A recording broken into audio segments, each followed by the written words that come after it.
আরে তোমার আগে কি আমার খাওয়ার সাহস হয়? যা জিজ্ঞাসা করেছি তার উত্তর দাও। ঐশ্বর্য, হ্যাঁ, ম্যাডাম।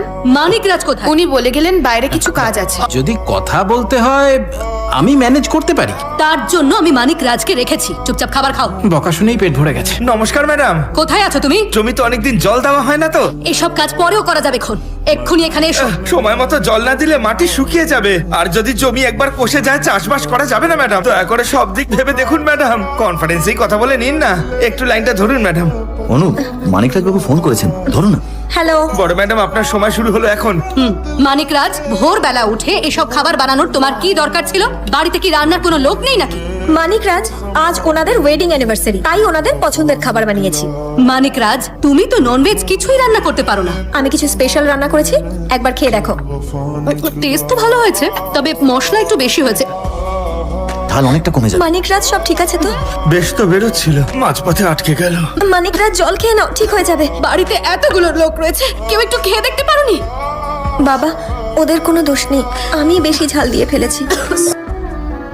ম্যাডাম, ও আজ পর্যন্ত নিজের হাতে কিচ্ছু রান্না করেনি। আজ প্রথমবার শুধু আপনার জন্য রান্না করেছে। আসলে ও আপনাকে খুব ভালোবাসে ম্যাডাম, আপনাকে কোনো ধরনের কষ্ট দিতে চায়নি।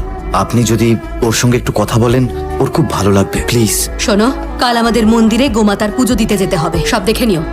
বাবা, আমরা এখানে কেন এসেছি? আসলে আমার মেয়ের সঙ্গে যাতে খুব ভালো একটা ছেলের বিয়ে হয় সেই জন্য তোর মা মানত করেছে, আর সেই মানত পূরণ করতেই আমরা এখানে এসেছি। মানত যখন উনি করেছেন, তাহলে আমাদের এখানে কাজ কি? আরে তোর মায়ের ইচ্ছে মানত পূরণ করার জন্য তুই ভগবতীর পুজো কর। ভলিউমটা একটু না বাড়ালে আমি পাস করব। আরে ওইসব পাসিং আমার না, অন্যদের দরকার হয়। আমরা বাপ বেটি ডাইরেক্ট নিজেরা কথা বলি। হ্যাঁ, মানিক রাজের সঙ্গে ঝামেলা করা বন্ধ করো। এটা একটা মন্দির, তোমরা চুপ করো। নমস্কার মা, বিষয়টা হলো এই মন্ত্র আপনাকে মেয়ের কানে 3 বার বলতে হবে। সেটা শোনার পর আপনার মেয়ে এই প্রসাদ ভগবতীকে খাইয়ে দেবে। ঠাকুর মশাই, ওর কানে বললে আমার মানত পূরণ হবে কি করে?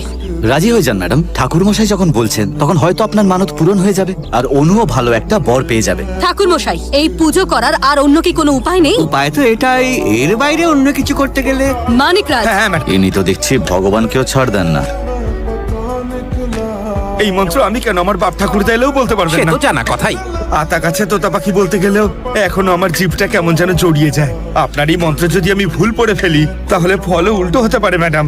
আপনি এক কাজ করুন, আপনি ছোট ম্যাডামের কানের সামনে এসে মন্ত্রটা হাওয়ায় বলে দিন, ছোট ম্যাডাম টুক করে শুনে নেবেন। মানিকরাজ বাবু, হ্যাঁ ডাক্তার বাবু। Go back. আপনি মনে করুন আমি মানিকরাজ, আপনি যা বলবেন সোজা অনুকে পাস করে দেবো। Anu, close your eyes, come on. চিন্তা করবেন না ম্যাডাম, বলুন না, আপনি যা বলবেন তাই রিপিট করব। আমার উপর ভরসা রাখুন। চলুন শুরু করা যাক। প্রথমে জানো কি, একটু কাছে চলে আসুন, একটু কাছে। হ্যাঁ, ব্যাস ব্যাস, আর একটু ম্যাম। হ্যাঁ, এবার ঠিক আছে, বলুন।